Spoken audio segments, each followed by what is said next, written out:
นั่งขัดสมาธิก็ได้นั่งพับเพียบก็ได้คันบ่จำเป็นเฮาก็เศร้าเว้าเนาะแต่มาว่าเฮาฟังธรรมบางหันก็ได้ความรู้ได้ความเข้าใจไปหลายแล้วล่ะแต่มาเลยคิดว่าบ่เทศน์เนาะพาไม่ออกนั่งสมาธิจักหน่อยก็คือสิดี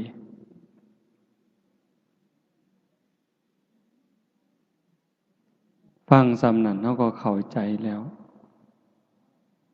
ความรู้เฮาก็ได้หลายอยู่ที่จริงเฮาฟังประจำอยู่แถวนี้อย่างน้อยๆก็2สถานี3สถานีวิทยุที่ส่งมาได้ยินได้ฟังได้ทำความเข้าใจมาหลายยังอยู่อย่างเดียวคือการยกระดับดวงจิตดวงใจเจ้าของให้มันอยู่กับศีลกับธรรมอาตมาก็บ่เข้าใจทั้งหมดดอกว่าญาติโยมเป็นจังใดการเป็นการอยู่การดำรงจิตดำรงใจมันเป็นจังใดแน่เพราะว่าแต่ละหม่องแต่ละบอนแต่ละชุมชนมันบ่คือกันเท่าที่อาตมาเห็นอาตมาวิเคราะห์โดยความรู้สึกว่ามันบ่เฮ็ดอีหลีปานใดบ่เว้าถึงผู้อื่นนำเด้เว้าถึงเจ้าของนี่เป็นหลักบ่ค่อยได้เฮ็ดคำว่าได้เฮ็ดนี่คือบ่ได้ฝึกใจอีหลีบ่ได้ฝึกปล่อยฝึกวางเฮ็ดไปตามเรื่องซื่อ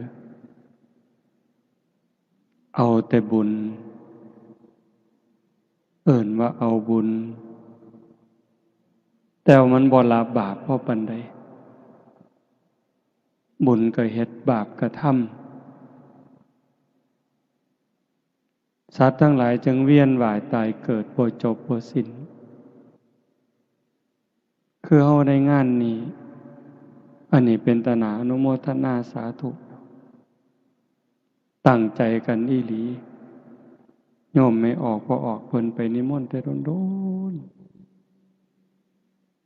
อันตามธรรมดาอาตมาก็ลืมมันลืมซุมื้อก็บ่หัวซ่าแล้วนะตอนนี้บ่ค่อยหัวซ่านำงานสิไปพอปฏิเสธกับปฏิเสธซึ่งหน้าเริ่มบ่คือเก่าแล้วล่ะปฏิเสธแบบบ่เกรงใจคืนบ่ได้ก็รับแล้วก็ทำท่าลืมขี้คร้านนะโยมคิดว่ามันซ้ำเก่าเทศแล้วก็ซ้ำเก่าเจ้าของก็เมื่อยซื่อๆใกล้สิตายไปซุมื้อก็จักสิหาวไปเฮ็ดหยังคิดว่าจั่งซี้แหมอยากอยู่ผู้เดียววัดก็อยากอยู่ผู้เดียว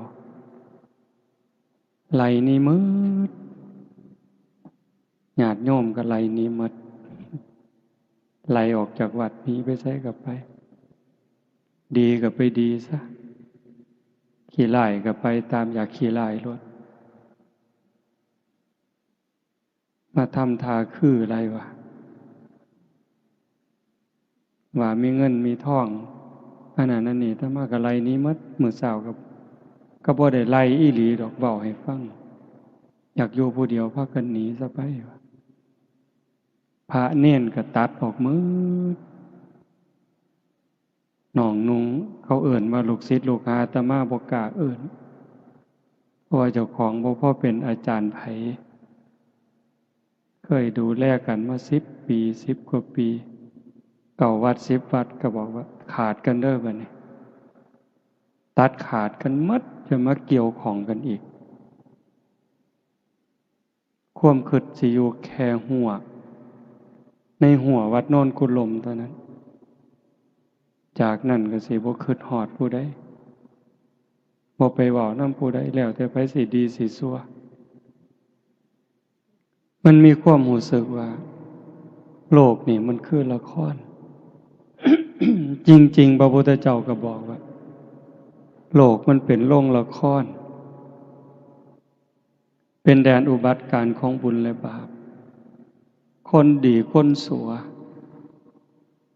โตเฮาก็แสดงละคร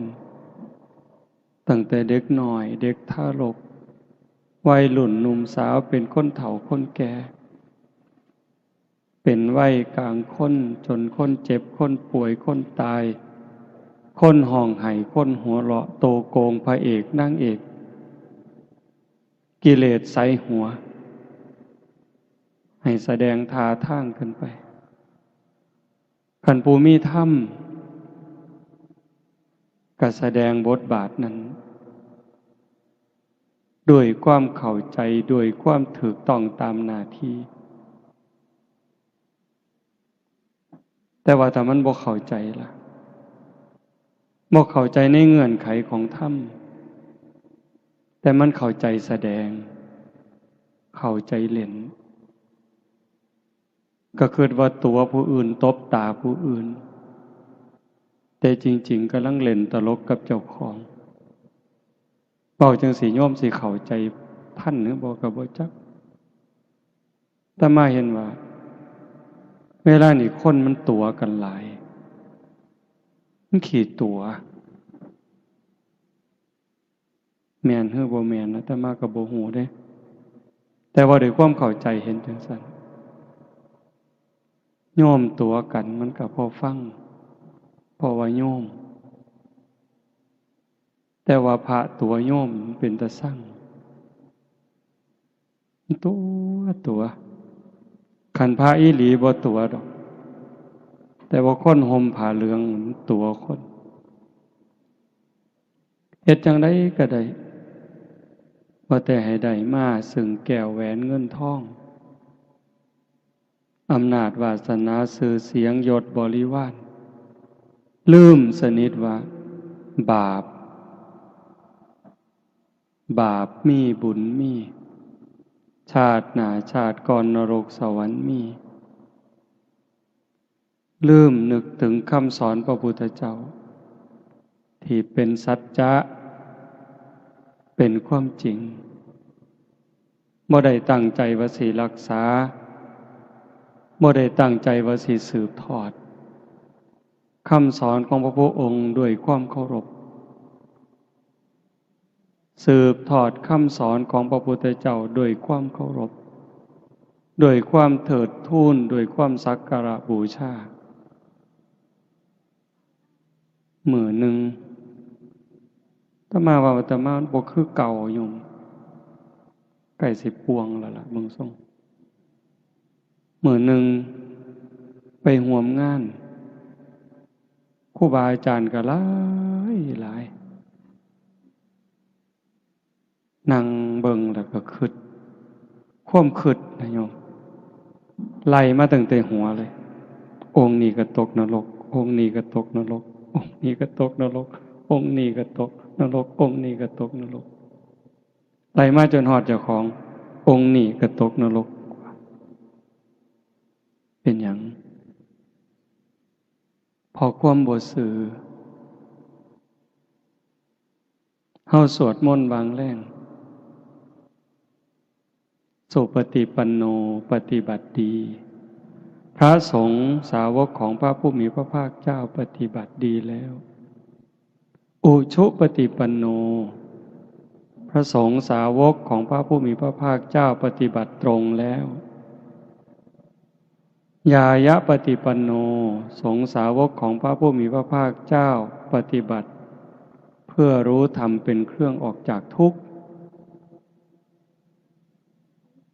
สามีจิปฏิปันโนสงฆ์สาวกของพระผู้มีพระภาคเจ้าปฏิบัติ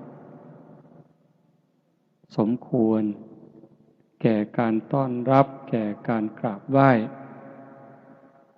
แต่ว่าเบิ่งเข้าไปลึกๆไปนะบ่แม่นบ่แม่นอย่าว่าแต่227เลยตั้งแต่หาข้อก็บ่ครบอาตมานี่ผู้หนึ่งบ่ครบแม่นหยัง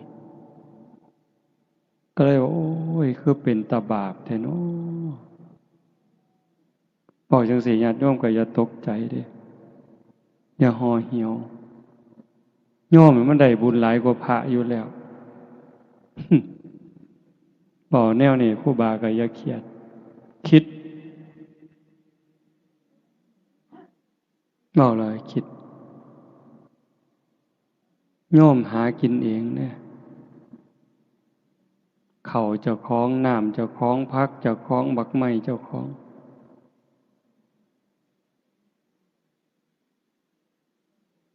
แต่ว่าพระเน้นมันมีของเจ้าของจักอย่างอาศัยพระพุทธเจ้าสิกขาสาชีวสมาปันนาถึงพร้อมด้วยสิกขาและธรรมเป็นเครื่องเลี้ยงชีวิตของภิกษุทั้งหลายขันบ่มีศีลบ่มีธรรมกลายเป็นโจร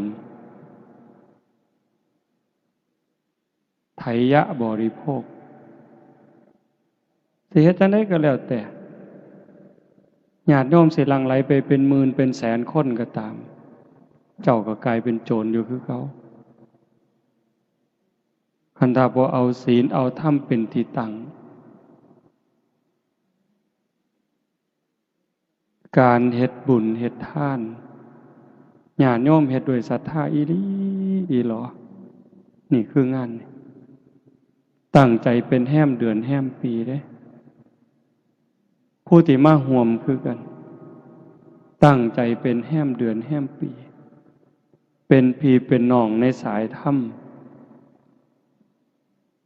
ได้คบขาสมาคมถูกใจกันไว้ใจกันเชื่อใจกันมาห่วมอนุโมทนาแต่งสุดขาวมาสมาทานศีลทำวัดสวดมนต์ฟังเทศน์ฟังธรรมเจริญสมาธิภาวนาควบคู่หวังให้เกิดบุญเกิดกุศลกับตนเองซะก่อนเฮ็ดบุญอุทิศก็คือการสร้างบุญให้มันเกิดกับเจ้าของกับโตโยมสู่คนเนี่ยเจ้าภาพลักๆก็คือผู้มีสื่อในกาศแต่ว่าเจ้าภาพสมทบก็คือญาติโยมสู่คนเนี่ยเฮาเป็นเจ้าภาพสู่คนทุกคนคือพี่คือน้องจริงๆก็บ่มีผู้อื่นดอกพระพุทธเจ้าเพิ่นบอกว่าในวัฏสงสารนี้ไม่มีใครเลยที่ไม่เคยเป็นพ่อเป็นแม่ไม่มีใครเลยที่ไม่เคยเป็นพี่เป็นน้องเป็นญาติร่วมสายโลหิตไม่มีใครเลยที่ไม่เคยเกิดเป็นสามีภรรยากันมาก่อนเมฆใหม่ที่ตอมหลอดไฟเดดลิงไร่ที่ส่งเสียงเขาได้ยินคิดแก๊ดอยู่เนี่ยเขาก็เคยเป็นพ่อเป็นแม่เป็นพี่เป็นน้องเป็นผัวเป็นเมียเป็นญาติรวมสายโลหิตเฮามาพูดตั้งแต่นรกเวจีจนถึงภวกพรหมแต่เนื่องจากแต่ละคนแต่ละชีวิตแต่ละดวงจิตสร้างบาปสร้างบุญมาต่างกันผู้ประมาทหลายสร้างบาปหลายพูนไปอยู่นรกพุ่นล่องลงมาเป็นเปรตอสุรกายผู้บาปหน่อยจักหน่อยเป็นสัตว์เดรัจฉานบาปหน่อยก็นั้นอีกเกิดมาเป็นคนคือกัน เป็นคนพิกลพิการแข้งขาบ่ดีหูตาบ่ดียากจนคนแค้นผู้บุญหลายจักหน่อยเกิดมาเป็นคนคือกันรูปร่างดีหน้าตาดีผิวพรรณดีฐานะดีสติปัญญาดีโรคภัยไข้เจ็บหน่อยอายุยืนผู้บุญหลายขึ้นไปเป็นพิเศษเป็นเทวดาเป็นพรหมเฮาล่ะกะซ้ำเฮานี่ล่ะบุญหน่อยกะซ้ำนี่บุญหลายกะซ้ำนี่แต่ว่าก็โชคดีหลายบัดเกิดมาเป็นคนแล้วเกิดมาเป็นคนไทยได้พ่อพระพุทธศาสนาเกิดในบ้านที่มีวัดมีว่ามีครูบาอาจารย์จูงใส่ศีลใส่ธรรมญาติโยมเองก็เป็นผู้บ่ประมาทมีความเสื่อมีความศรัทธามีความเข้าใจในหลักธรรมคำสอนขององค์สมเด็จพระบรมศาสดาเวลาคิดฮอดพ่อคิดฮอดแม่ผู้มีพระคุณที่เลี้ยงมาพาใหญ่เมิดทุกสิ่งทุกอย่างมีความหักมีความห่วงใยว่างอนาคตให้เฮาคือเฮาฟังเทศน์ไปบางหันครูบาอาจารย์เพิ่นเว้าให้ฟังหมดล่ะถือว่าบุญหลายเด้เฮาฟังเทศน์ฟังธรรมเข้าใจได้เกิดศรัทธาแล้วก็มีปัญญาในการเฮ็ดการทำบ่เฮ็ดตามใจเจ้าของคิดบ่เฮ็ดตามความรู้สึกของสังคมบ้านเมืองเขาพาเฮ็ดฆ่าสัตว์ตัดชีวิตเลี้ยงเหล้าเลี้ยงยานี่มหรสพที่ยั่วย้อมม่อมเมาปลุกเราบาปอกุศลกระตุ้นกิเลสให้พุทธขึ้นในจิตในใจเฮาเองในจิตในใจลูกหลานมีปัญญาบ่เฮ็ดจังซั่นนิมนต์ครูบาอาจารย์มาพาทำวัดถ้ามาขี่รถผ่านมาก็ดีใจนำเด้เห็นเฮาทำวัดอยู่ซ้ำนั้นมันก็พ่อดอกโยมคันสิบอกว่าซ้ำเอาบุญให้พ่อให้แม่เปรียบเขาเฮ็ดหมดเงินเป็นแสนเป็นล้านเลี้ยงเหล้าเลี้ยงยาขางัวขาหมูสู้กันกินซ้ำเฮาทำวัดแล้วก็พากันหนีไปนอนมันก็ได้หลายกว่าซุ่มหมู่นั้น100 เท่าพันเท่าแล้วล่ะ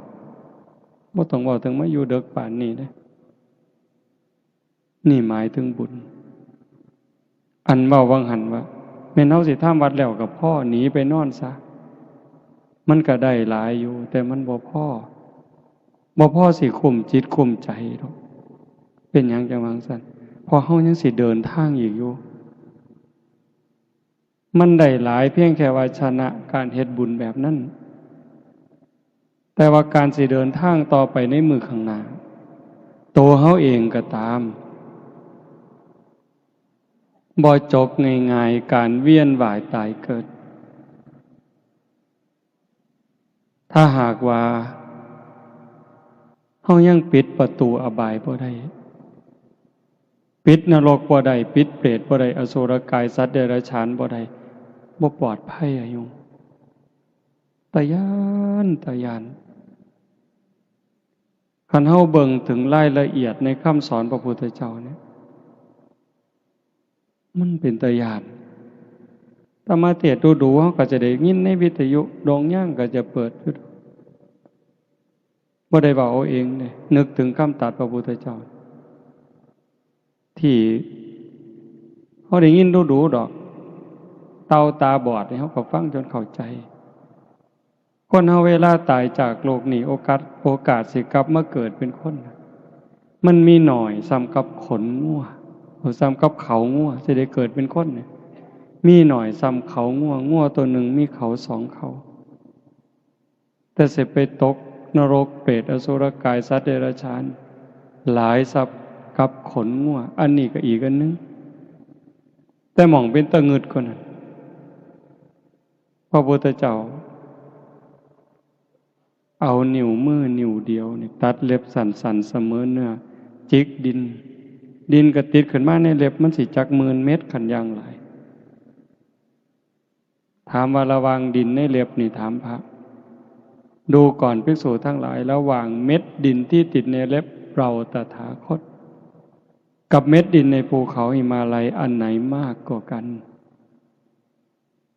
มันก็เห็นชัดพระภิกษุมันก็ตอบง่ายๆข้าแต่พระองค์ผู้เจริญเม็ดดินในเล็บของพระองค์นั้นมีน้อยนิดเดียวไม่สามารถจะเปรียบเทียบได้กับเม็ดดินในภูเขาหิมาลัยเพราะแต่ว่าจังสัตว์พระพุทธเจ้าเพิ่นบอกว่าดูก่อนภิกษุทั้งหลายฉันใดก็ฉันนั้นสัตว์ทั้งหลายเมื่อกายแตกตายจากความเป็นมนุษย์ในชาตินี้แล้วโอกาสจะได้กลับมาเกิดเป็นมนุษย์อีกในชาติต่อไปนี้มีน้อยนิดเดียวเหมือนกับดินที่ติดในเล็บเราตถาคตแต่ส่วนใหญ่จะไปแออัดยัดเยียดกันอยู่ในนรกบ้างเปรตบ้างอสุรกายบ้างสัตว์เดรัจฉานบ้างมากมายเหมือนเม็ดดินในภูเขาหิมาลัยโยมว่ามันซ้ำใดภูเขาหิมาลัยเป็นภูเขาที่สูงที่สุดในโลกปัจฉายังกับดินที่ติดเล็บอาตมากับว่ามันบ่บาปดอกคันบ่เชื่อพระพุทธเจ้าฟังความเว้าเพิ่นแล้วก็มาน้อมเบิ่งใจเฮามันความคิดความอ่านความรู้สึกการกระทำทางกายวาจาใจที่ถึงพร้อมโดยเจตนาคนเขาได้ดีนี่เฮาอนุโมทนาหลายหรืออิจฉาหลายสรรเสริญคนย่องคนโดยความจริงใจกับเว้าโดยความแข่งดีแข่งเด่นอันใดหลายกว่ากันเห็นบ่ใจเฮาได้คำเว้าคำจาเป็นไปเพื่อความหักความสมัครสมานสามัคคีสรรเสริญยกย่องโดยความจริงใจกับการติฉินนินทาวาลายป้ายสีเว้าปืนท่านขวัญยุยงให้แตกเหล่าสามัคคีอันใดหลายกว่ากันการกระทำทางกายซอยเหลือเกื้อกูลกับการเบียดเบียนข่มเหงเข็นขาอันใดหลายกว่ากันอันนี้เฮาบ่ฮู้ดอกคนอื่นที่เขาเจ้าบ่สนใจกับศีลกับธรรมพวกที่บ่เชื่อเลยบ่สนใจกับบาปกับบุญกับศาสนาเลยบ่ต้องไปเว้าถึงเฮาซุ่มมักศีลมักธรรมไปวัดไปว่า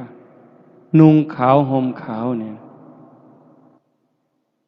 โกนหัวบวชชีบวชพระบวชเน้นเบิ่งเอาซ้ำนี้อาตมาได้ยินซุมื้อจนสลดสังเวชบักใหญ่ไปปลายปีบางหันจนอาตมาตัดสินใจเลิกงานปริวาสนี่เศร้าจัดงานปฏิบัติธรรมเศร้าบ่เป็นประโยชน์หยังดอกได้แต่เงินนั่นล่ะหาได้คิดว่าจังซั่นได้แต่เงินกับคำหย่องซุ่มบ่ฮู้เขาก็ว่าดีซื่อๆแต่โตเจ้าของฮู้ยักหยังคิดปานนั้นนะโยมเห็นการเป็นอยู่ของโลกของสังคม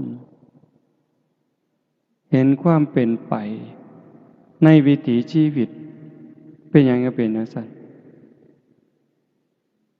มันเข้าไปกวนพระกวนเน้นเนี่ยมันไปทั้งโทรศัพท์เนี่ยทางเฟซทางไลน์เล่นโดยเพ้อโดยประมาทพระบางองค์ก็เจ้าก็สื่อเป็นคนสื่อกล้าเว้ากล้ายอมรับมาเว้าให้ฟังมันเป็นหยังแน่ในเฟซในไลน์ ที่พากันไปเล่นสื่อสารโยมบางคนก็ไปแอบเบิ่งไปจอบเบิ่งเขาว่ามันมีวิธีจอบอยู่พระองค์นั่นครูบาอาจารย์องค์นี้เป็นจังไดโพสต์ขอความจังไดแต่ละมือแต่ละเว้นโอ้ยเลยเกิดสลดสังเวชบักอย่างคักพอแต่คิดจังสั่นก็นึกถึงคำตรัสพระพุทธเจ้าที่ยกตัวอย่างว่าหั่นล่ะโยมก็บ่ได้ย้านพระคือกันเด้ไม่ออกพอออกบ่ปานใดตัวไม่ออกนี่ก็บ่ได้ย้านส่งขอความหาครูบาก็เว้าไปสารพัดแนวอยากเว้าแล้วโอ้บ่แปลกก็เลยนึกถึงสมัยครั้งพุทธกาลพระเป็นลูกเป็นภิกษุแม่เป็นภิกษุณีบ่แปลกกิเลสมันรุนแรงความไก่ฉิดความคุ้นเคยเฮ็ดให้เสียบักหลาย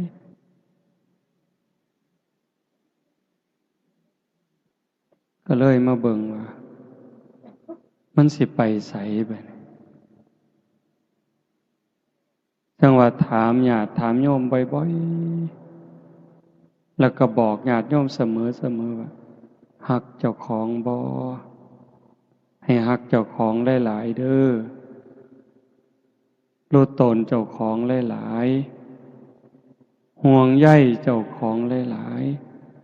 ๆคำว่ารู้ตนเจ้าของฮักเจ้าของห่วงใยเจ้าของนี่อย่าห่วงร่างกายหลายกว่าจิตวิญญาณซุมื้อคนดูแลสุขภาพร่างกายดีหาแนวกินดีๆอยู่หม่องสำบาย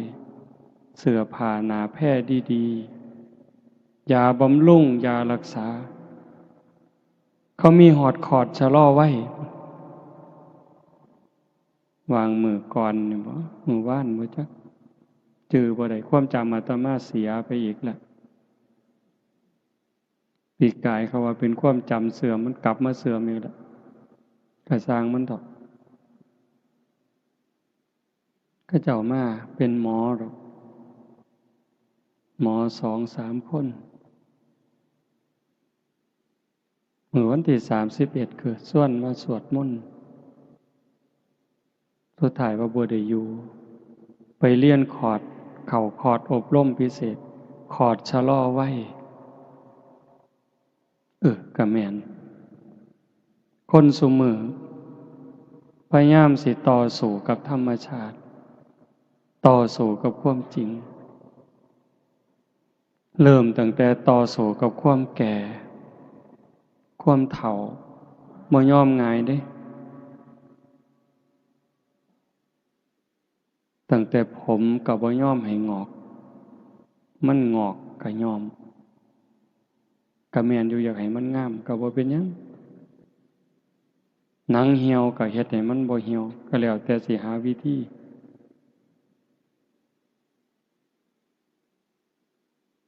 เขาว่าฉีดหน้าฉีดข้างฉีดดังหมดซุแนวอันนี้ก็ต่อสู้กับความเฒ่าเด้ต่อสู้กับความเจ็บกับความตายจักเลือดจักน้ำเกลือใส่ออกซิเจนผู้บางคนตามธรรมชาติก็ตายแต่เฮิงแต่ว่าเอาเครื่องซอยไว้คอมพิวเตอร์ซอยไว้แต่บัดสุดท้ายก็สู่บ่ได้คือเก่าพระพุทธเจ้าสอนให้พิจารณามีความเกิดเป็นทุกข์เกิดแล้วก็มีความแก่เป็นธรรมดาแต่ความแก่นั่นก็เป็นทุกข์มีความเจ็บไข้เป็นธรรมดาความเจ็บไข้นั่นก็เป็นทุกข์มีความพลัดพรากเป็นธรรมดาจากสิ่งหักสิ่งแพงแต่ แต่ความผัดผากนะก็เป็นธรรมดาทุกคนต้องผัดผาก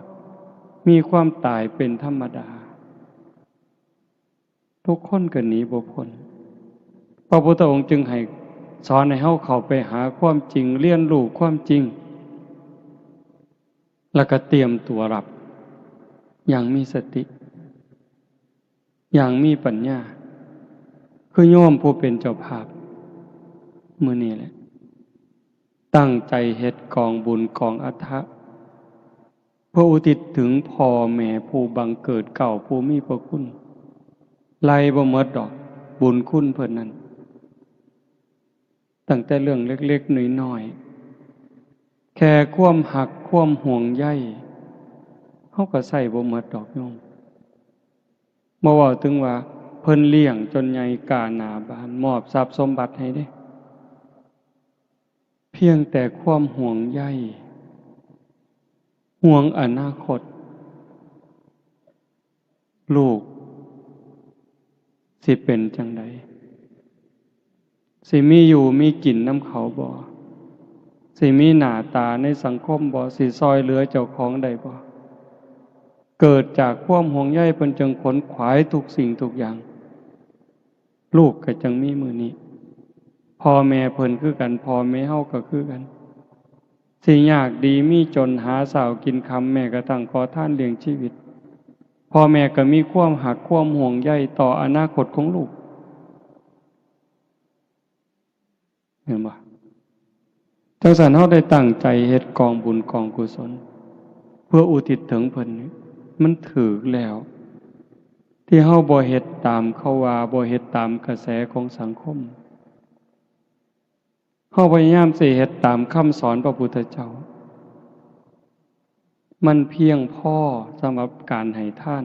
สิเกิดบุญเกิดกุศลนี่โยมสิฟังอาตมาเว้า2อย่างมันพออีกอันหนึ่งก็ว่ามันบ่พอสำหรับการเฮ็ดบุญมันพอแล้วสำหรับการสิอุทิศส่วนบุญส่วนกุศลเฮาหาพระอริยเจ้าบ่ได้เฮาก็หาครูบาอาจารย์ที่เฮาคิดว่าเพิ่นมีข้อวัดปฏิบัติงดงามตามสมควร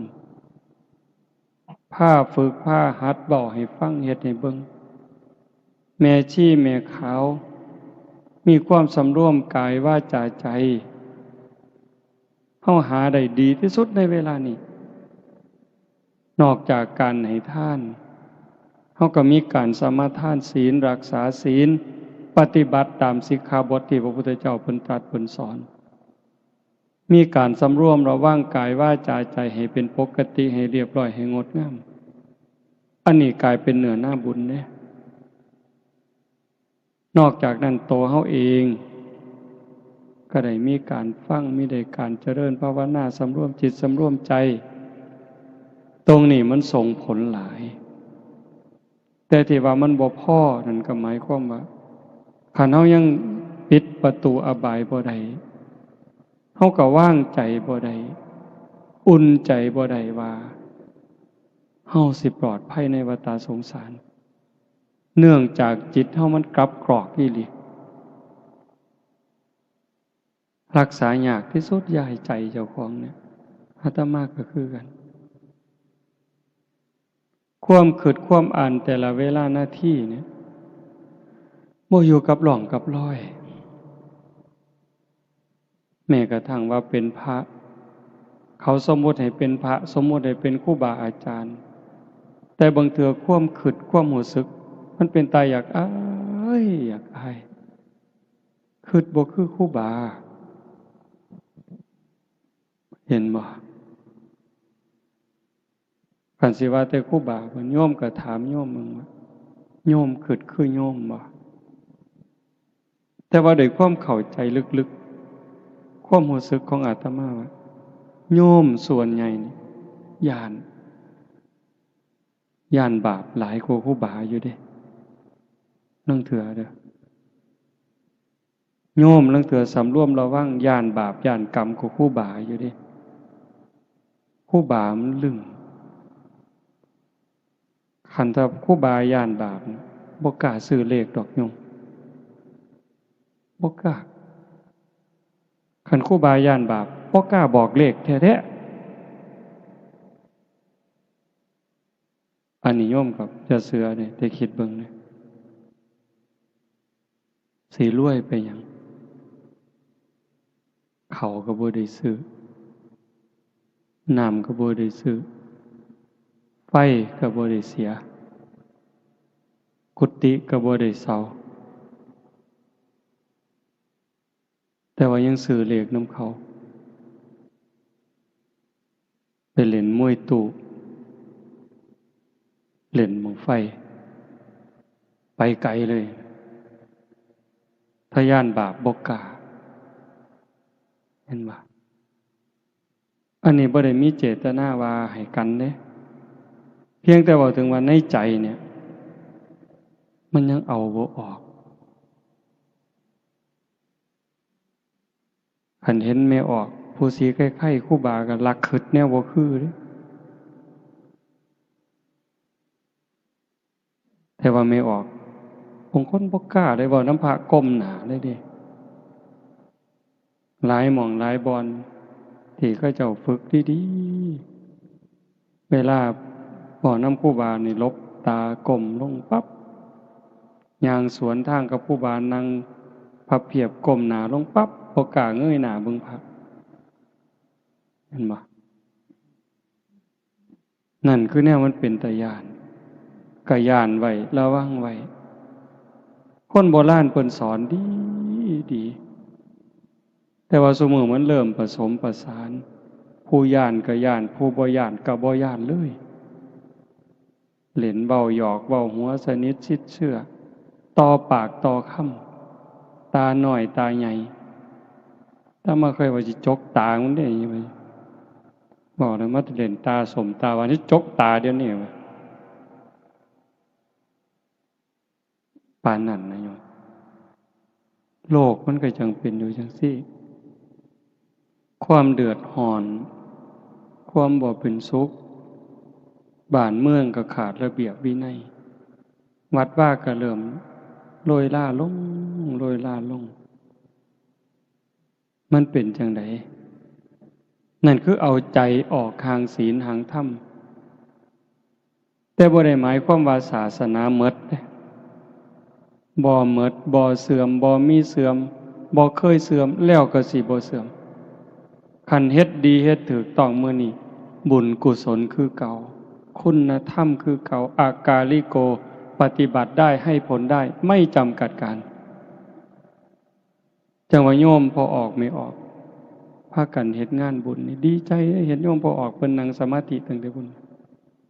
ผู้อื่นสิหัวสิหาวแล้วบ่หัวซ่านั่งนิ่งนี่ได้บุญนำเพิ่นโยมไม่ออกเจ้าภาพก็นั่งนิ่งตั้งแต่มาได้บุญนำจังซี่ถูกต้องไงโยมเฮาเอิ้นผู้ใฝ่ศีลใฝ่ธรรมญาติธรรมผู้เชื่อในบาปในบุญหวังในบุญในกุศลมาตุ่มมาห้อมมันเป็นเวลาสั้นๆ10 กว่าชั่วโมงตั้งอกตั้งใจบำเพ็ญเพียรภาวนาฟังเทศน์นี่สิฟังก็ได้บ่ฟังก็ได้ดอก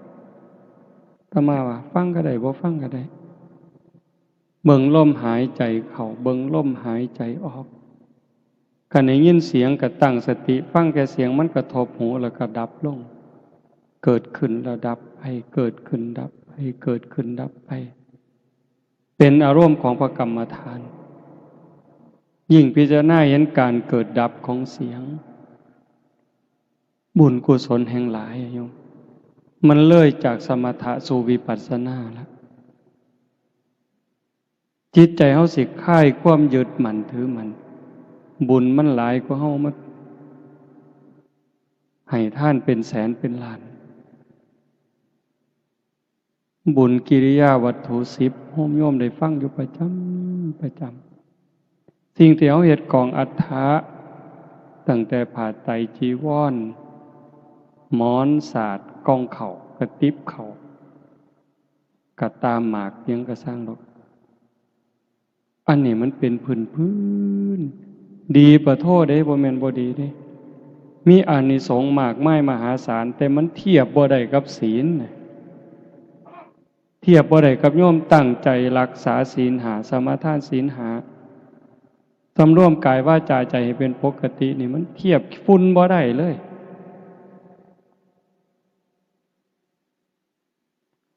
ท่านนี่มีองค์ประกอบบักหลายหนึ่งของให้ท่านนั้นบริสุทธิ์บ่ขันของให้ท่านบริสุทธิ์ผู้ให้บริสุทธิ์บ่ผู้ให้บริสุทธิ์แล้วผู้รับบริสุทธิ์บ่เอาผู้รับบริสุทธิ์ผู้ให้บริสุทธิ์วัตถุท่านบริสุทธิ์เจตนาล่ะก่อนให้คณะให้หลังให้นั่นหลายเรื่องอยู่ดิคุณธรรมของผู้ให้ของผู้รับละเอียดลงไปอีกบักหลายเหตุปัจจัยแต่ว่าการเอาสำรวมกายวาจาใจให้เป็นปกติปั๊บอายสัวโกบาปเป็นร้อยเท่าพันเท่าหลายกว่ากันยิ่งมาเจริญสมาธิข่มใจสำรวมใจจากจิตที่มันเคยฝุ่งซ่านไปอยู่กับอดีตไปอยู่กับอนาคตไปหักไปสร้างไปอยู่กับผู้นั้นผู้นี้ให้มันมาอยู่กับเนื้อกับตัวให้มันนิ่งให้มันสงบหายใจเข้าก็เห็นลมหายใจเข้าหายใจออกก็เห็นลมหายใจออกหยาบก็หูละเอียดก็หูสั่นก็หูยาวก็หูเห็นแค่ลมเข้าลมออกหูสิใส่พุทโธยังก็แล้วแต่เห็นรูปเจ้าของนางชัดเจนก็แล้วแต่จิตบ่วอกแวกบ่ไปหน้ามาหลังแต่มันนิ่งสงบอยู่อันนี้ก็หลายกว่าศีลอีกเป็นร้อยเท่าพันเท่าไปนะแต่กันถ้าเขาเห็นการเกิดดับของอารมณ์เสียงดังขึ้นแล้วก็ดับไปเห็นเสียงมันเกิดดับเกิดดับอารมณ์ที่มากระทบจิตพอใจบ่พอใจเขาเห็นเป็นเพียงแค่สักว่าพอไปยินดียินร้ายเขาอาการที่มันเกิดเบิ่งสังเกตมันเกิดเดี๋ยวมันก็จางไปดับไปเกิดขึ้นก็จางไปดับไปเปลี่ยนแปลงอยู่ตลอดเวลาใจเขาจะเบาลงไปคลายความยึดมั่นถือมั่นนี่เดินตามห้อยพระพุทธเจ้าได้โตสงบบางหันยังน้ำห้อยฤาษีอยู่ได้แต่เห็นการเปลี่ยนแปลงเห็นสภาพที่มันทนบ่ได้ตั้งอยู่บ่ได้มีอนิจจังทุกขังอนัตตาบ่แม่นตัวตนของผู้ใดทุกสิ่งทุกอย่างอาศัยเหตุอาศัยปัจจัยเกิดขึ้นเมื่อเหตุเมื่อปัจจัยก็แตกสลายไปโตเฮาคือกันโตเขาคือกันสรรพสิ่งทั้งหลายในโลกเนี่ยบ่ว่าสิเป็นดินดอนตอนหญ้าภูเขาแม่น้ำคือกันหมดอาศัยกันแล้วเกิดขึ้นเพราะสิ่งนี้มีสิ่งนี้จึงมีเพราะสิ่งนี้ดับสิ่งนี้จึงดับการเฮาเข้าใจจังซั่นเห็นความเปลี่ยนแปลงอยู่ในร่างกายเฮาตลอดตั้งแต่เป็นเด็กน้อยมาเป็นหนุ่มเป็นสาวผมก็เปลี่ยนแปลงร่างกายผิวหนังก็เปลี่ยนแปลงหูตาก็เปลี่ยนแปลงเห็นความที่ทนอยู่บ่ได้ในสังขารร่างกายพิจารณาถึงความแตกดับร่างกายก็คือกันสังขารที่เป็นส่วนร่างกายสังขารที่เป็นส่วนจิตใจคือกันหมดสัพเพสังขาราอนิจจาสวดมนต์ทำวัดเห็นไหมสังขารคือร่างกายจิตใจและรูปธรรมนามธรรมทั้งหมดทั้งสิ้นมันไม่เที่ยงเกิดขึ้นแล้วดับไปมีแล้วหายไปเฮาบ่ว่าแต่ปากเฮาพิจารณาเบิ่งมันก็ชัดเจนอยู่มื้อนี้มันก็เป็นคือกันสัพเพสังขาราทุกขาสังขารคือร่างกายจิตใจและรูปธรรมนามธรรมทั้งหมดทั้งสิ้นมันเป็นทุกข์ทนยากเพราะเกิดขึ้นแล้วแก่เจ็บตายไปบ่แต่ปากเฮาพิจารณาตามอีกสัพเพธัมมาอนัตตาธรรมทั้งหลายทั้งปวงทั้งที่เป็นสังขารและมิใช่สังขารไม่ใช่ตัวไม่ใช่ตนไม่ควรถือว่าเรา ว่าของเราว่าตัวว่าตนของเราพิจารณาจังสิมันสิถอนนะโยมคันว่าแต่ปากว่าจนตายก็บ่เกิดประโยชน์แต่คันพิจารณาให้มันซึ้งมันก็สว่างเด้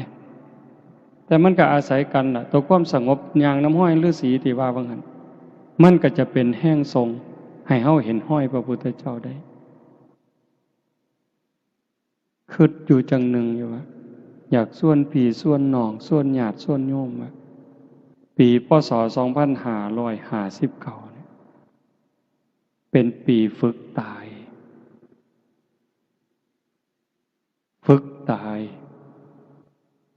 เป็นปีให้เข้าใจธรรมขึ้นกว่าเก่าได้บ่หน้าตาบ่ต้องไปหัวซ่ามันดอกไผสิหักไผสิสั่งไผสิศรัทธาบ่ศรัทธาอย่าเอามาใส่ใจเบิ่งใจเจ้าของนี่ว่ามันแบกอยู่บ่มันทุกข์บ่แบกเอาหักคนมาไว้นำมันบ่แบกเอาสร้างคนมาไว้บ่แบกเอาคำหย่องคำย่อมางี้ดีใจภูมิใจอยู่บ่แบกเอาความน้อยใจที่เขาเว้าพื้นเขานินทามาเป็นทุกข์จนนอนบ่หลับอยู่บ่ล้างความรู้สึกจังสี่ออกไปตายก่อนตายเป็นปริญญาตายก่อนตายใครได้รับเป็นอันนับว่าจบสิ้นการศึกษาเป็นโลกุตระหลุดพ้นในโลกาหยุดเวียนว่ายสิ้นสังสารวัฏบนพระพุทธเจ้าสอนเฮาจังซี่สิ่งที่เฮาเป็นเฮาอยู่นี่คือการกำลังก้าวย่างกำลังเดินทางตามห้อยของพระพุทธเจ้าที่จะมาเว้าแนวนี้เพื่ออยากให้ญาติโยมได้เห็นได้มีกำลังใจถึงแม้เฮาสิเกิดถ่ายพุทธันดรก่อนพุทธกาล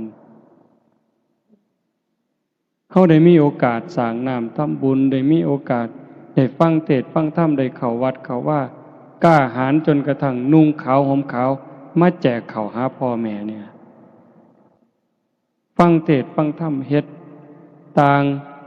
บ้านต่างเมืองเพิ่นในยุคปัจจุบันนี่กล้าหาญมาปานนี้บ่ถอยหลังเด้บ่ถอยหลังบ่เสียดายบาปบ่เสียดายดอกการสิได้เด่นได้มวลบ่เสียดายความมวลความเงินคำว่าจังสี่หมายความว่าจังไดแม่นอยู่ดอกเฮาบ่จ้างหมอร้องหมอลำบ่จ้างหนังมาเบิ่งก็จริงแต่ว่าความสนุกสนานเว้ากันเพื่อได้หัวนี่อันนี้ก็ไปบ่ทันรอดเด้หาเรื่องสนุกสนานมาเว้าพอได้หัวได้หาวกันดีบ่เฮาก็ว่ามันบันเทิงแต่เฮาเบิ่งพระพุทธเจ้าไปแม้กระทั่งหัวจนเห็นแขวก็บ่มี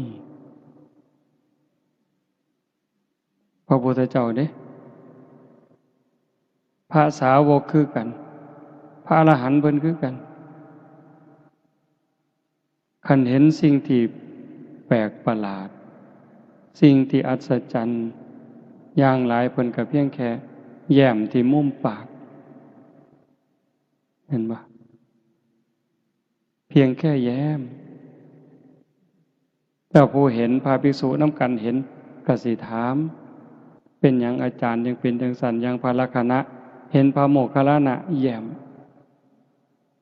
ยิ้มที่มุมปาก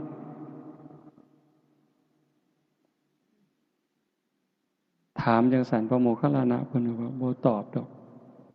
สิตอบต่อเบื้องพระพักตร์ของพระพุทธเจ้าพอแต่กลับจากบิณฑบาตพระลักขณะถามพระโมคคัลลานะเพิ่นว่าเพิ่นเห็นเปรตลักษณะจังซั่นจังซั่นพระพุทธเจ้าก็เลยบอกสาธุอันนั้นเป็นเรื่องจริงเฮาก็เห็นคือกันเป็นเวลานานมาแล้วแต่เฮาก็บ่เคยเว้า มื้อนี้โมคคัลลานะเป็นพยานให้เฮาเฮาเป็นพยานในโมคคัลลานะเรื่องนี้เป็นเรื่องจริงพระภิกษุทั้งหลายก็กราบทูลในพระพุทธเจ้าเล่าให้ฟังก็จังเล่าว่านั้นได้โยมมื้อนี้ว่าเพิ่นบ่ยิ้มบ่เว้าบ่หัวจนเห็นแขว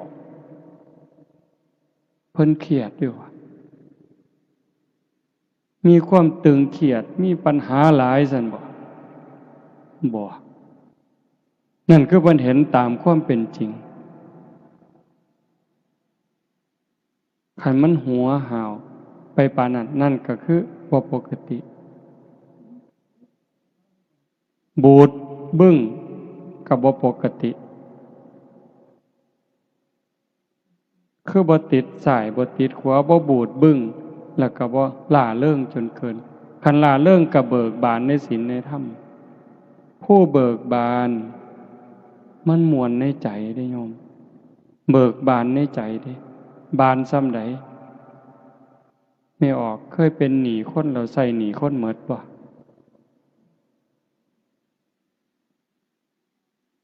นั่นล่ะเวลาเราเป็นหนี้เขามันก็ทุกข์ก็อุกกะอังอยู่เด้พอแต่ใส่หนี้หมดปั๊บมันสวงนั่นคือเบิกบานเนี่ยทรงลูกทรงเต่าให้เรียนหนังสือหนังหาจนเขาเจ้าได้ทำการทำงานมั่นคงนั่นเฮาก็สวงเบิกบานเด้แต่คันเฮาเป็นเจ้าหนี้คนมายืมหนี้เฮาเป็นหมื่นเป็นแสนคิดหวังดอกเบี้ยก็คิดหวังอยู่แต่ว่าสำบายใจบ่บัดนี้มันยืมกู100,000เดือนหน้ามันสิต้องได้ดอก10,000บ่สำบายดอกโยมมันเป็นสีกังวลอยู่ได้ผัวได้เมียคือกันเขาสิคือเราเป็นความสุขแต่มันก็บ่แม่นมันมีความหวงมีความหึงมีความกังวลอยู่หั่นแต่ว่าการที่เฮาได้ปลดภาระปลดเปลื้องภาระมันกลายเป็นความเบิกบานพุทธะคือผู้หูผู้ตื่นผู้เบิกบานเบิกบานในขณะที่มีคุณธรรมตนเองประพฤติปฏิบัติอบรมบ่มจิตบ่มใจจนกระทั่งเห็นว่าพ้นอบายแล้วบ่ตกนรกอีกบ่เป็นเปรตอีกอสุรกายอีกสัตว์เดรัจฉานอีกอย่างหน่อยๆก็เกิดเป็นคนบ่เกิน7 ชาติต้องได้บรรลุธรรมแน่นอนนั่นจิตใจหมดกังวลมันเบิกบานแล้วหูตื่นเบิกบานสะอาดสว่างสงบตรงข้ามกับวุ่นวายสว่างตรงข้ามกับมืดสะอาดตรงข้ามกับสกปรกเฮาปุถุชนนี่ความคิดมันยังสกปรกอยู่บางเทื่อปัญญาก็มืดก็บอดหาทางออกบ่ได้วุ่นวายอยู่ตั้งเทื่อนั่งสมาธิตัวตรงคือแต่ว่าภายในใจวุ่นวายเหตุจังใดบัดนี้ญาติโยมเฮาสิก้าวไปสู่จุดนั้นได้นับเบิ่งวันเวลาของชีวิตที่เหลือไว้มันน้อยอายุที่เพิ่มขึ้นนั่นคือวันเวลาของชีวิตที่เสียไปคันเว้าจังซี่ม่วนบ่บัดนี้ว่าโอ้ยได้อายุ40แล้วได้หลายปานใดปีนี้เพิ่นถามกันเด้ได้หลายปานใดล่ะยายปีนี้80โอ้เจ้ายืนเนาะเพิ่นสิยืนหยังใกล้สิตายแล้วนั่นได้80เพิ่นว่าที่จริงมันเสียไป80เด้อฮะวันเวลาอายุที่เพิ่มขึ้นตัวเลขเพิ่มขึ้นแต่เวลาของชีวิตที่เหลือมันน้อยท่านบ่บัดนี้อันเฮ็ดบุญนี่มันสิพอได้ที่เว้าเนี่ยแม่ขาวแม่ชีโยมพอออกไม่ออกมาร่วมประพฤติปฏิบัติงานกองกฐินเนี่ยอันบุญนี่มันพอได้แต่ว่าการยกจิตยกใจ เพื่อให้สูงจากอำนาจของกิเลสเป็นเรื่องยากอาตมาก็เฮ็ดบ่ทันได้โยมจังว่ามันเป็นตารู้ตนคันเว้าจังซี่เป็นตารู้ตนเจ้าของหลายหลายเป็นหยังเพราะว่าเฮาบ่มจิตบ่มใจยังบ่ทันพอฝึกสติยังบ่ทันพอจิตเฮาเกิดดับทียิบทียิบเพิ่นว่าชั่วรัดนิ้วมือเนี่ยชั่วรัดนิ้วมือเดียวเหยียดนิ้วมือออกก็กำเข้าแค่นี้นี่จิตเกิดดับแสนโกรธขณะ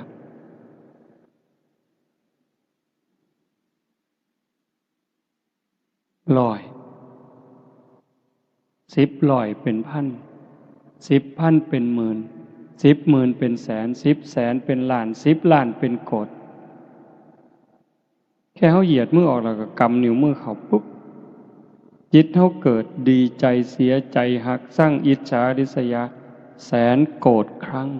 แสนโกรธขณะเร็วซ้ำใดวิทยาศาสตร์เพิ่นบอกว่าแสงเร็วกว่าเสียงแต่ว่าโดยความเป็นจริงมันจิตใจเขานี่เร็วกว่าแสงโบกหูจักหมื่นเท่าแสนเท่าผู้ใดเคยไปเมืองนอกตามไปกรุงเทพนี่คิดฮอดกรุงเทพปั๊บฮอดละผู้ใดเคยไปประเทศลาวคิดเบิ่งเด้อล่ะฮอดผู้ใดไปประเทศอินเดียคิดฮอดปุ๊บฮอดละผู้ใดเคยไปอเมริกาอังกฤษลองคิดเบิ่งติฮอดละเห็นบ่ไวส่ำใดหายใจเข้าเทื่อสิสุดจิตเฮาเกิดไปเท่าใดเกิดหากเกิดสร้างกันสงบมันบ่ได้คมมันบ่ได้ปึ๊บบัดเจ็บไข้ได้ป่วยเป็นจังไดโยมกะวนกะวายส่ำใดคันบัดเฮาสิตายล่ะรักษาจิตบ่ได้มันปวดเกินมันเจ็บเกินมันทรมานเกินเฮาบ่ฮู้เฮาสิตายย้อนโรคหยังคันโรคเจ็บโรคปวดโรคทรมานข่มเวทนาบ่ได้จิตดิ้นรนแรงตายในขณะที่ทุกข์มันไปอบายแน่ๆคันว่าสันเลือกไหลตายดีบ่นอนหลับตายเลยบ่ต้องลุกก็บ่ฮู้อีกล่ะว่าไหลตายนี่ผู้ไหลตายเขาในลักษณะใดห้องโหโพสังกาบ่นิมิตก่อนตายเป็นจังได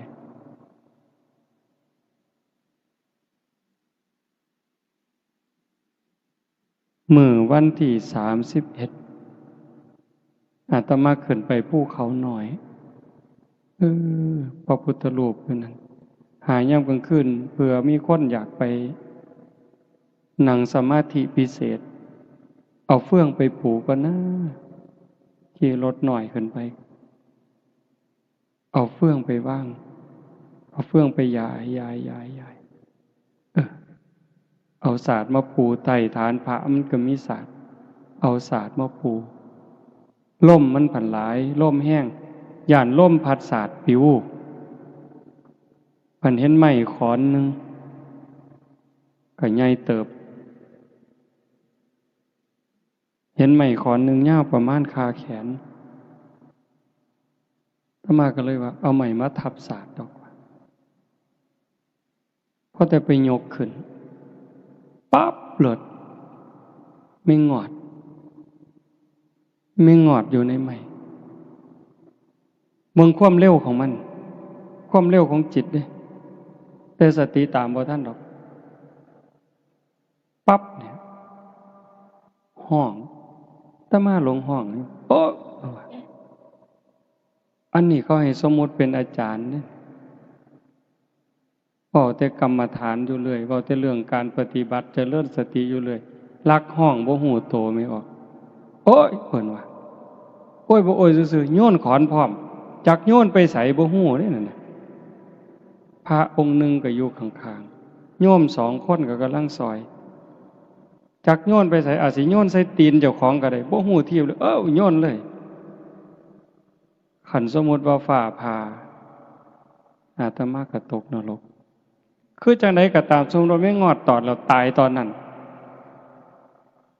บวชมา28 ปีได้โยม เขาเอิ้นอาจารย์ลาวีเด้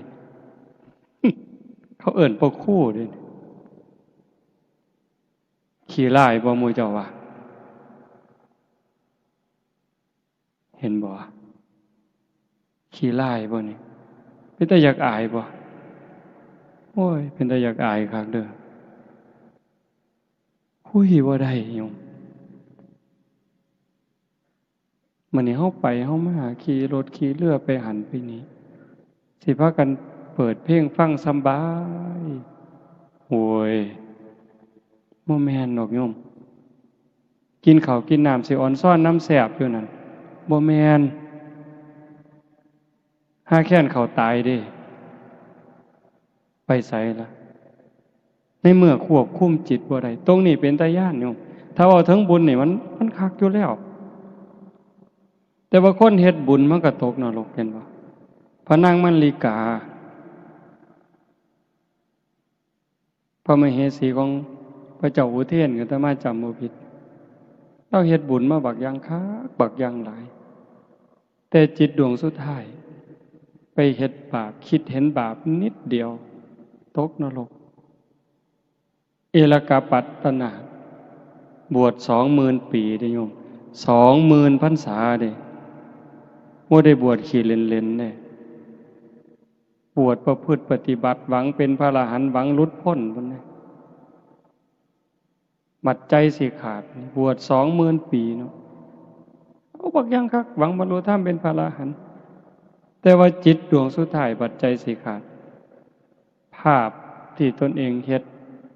ตะไคร่น้ำขาดมันปรากฏมันกับสำคัญอยู่ในอันบุญมันบ่คือเห็นเด้